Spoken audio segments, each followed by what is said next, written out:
रामायण अद्भुत पात्रों से भरा हुआ एक ग्रंथ है।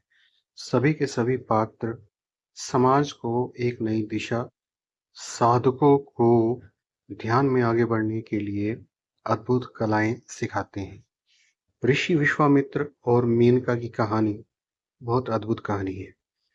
मेनका प्रकट हुई थी जब विश्वामित्र, जो पहले की एक राजा थे और फिर वो ऋषि बन गए थे, पुष्कर का जो तीर्थ है, जहाँ पे आज पुष्कर नाम का मेला लगता है अजमेर के पास राजस्थान में, वहाँ मेनका उपस्थित हुई थी उनके ऋषि बनने के बाद। और क्योंकि अप्सरा थी, देवताओं ने उन्हें भेजा था ताकि जो विश्वामित्र हैं वो और अधिक आगे ना बढ़ सके, उनकी तपस्या को एक तरीके से भंग करने के लिए। उन्हें आगे ऋषि से महर्षि बनना था, फिर ब्रह्म ऋषि बनना था। हालांकि बाद में वो बने। मेनका जब उनके सामने प्रकट हुई तो वो इतनी सुंदर थी कि वो मन मोह लिया उन्होंने विश्वामित्र का।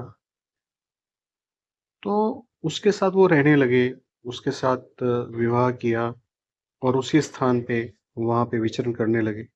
ऐसा करते करते 10 वर्ष बीत गए तो अचानक उनकी चेतना जगी और उन्हें पता लगा कि वो कहाँ से कहाँ आ पहुंचे। यानी कि 10 वर्ष का समय उन्होंने मेनका के साथ गुजार दिया।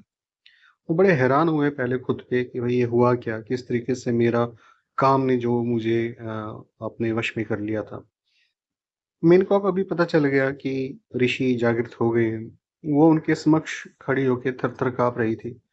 लेकिन यहाँ जैसे चेतना जागृत हुई थी तो ऋषि, उसको लग रहा था मेनका को कि ऋषि जो है श्राप देंगे और फिर उसका आने वाला जीवन मुश्किल हो जाएगा। लेकिन विश्वामित्र ने ऐसा नहीं किया। उन्होंने उसे विदा कर दिया और खुद जो है अपनी अगली यात्रा की ओर निकल पड़े, हिमवान पर्वत की ओर। वहां उन्होंने फिर आगे साधना की और साधना करने के बाद फिर वो आगे महर्षि बने।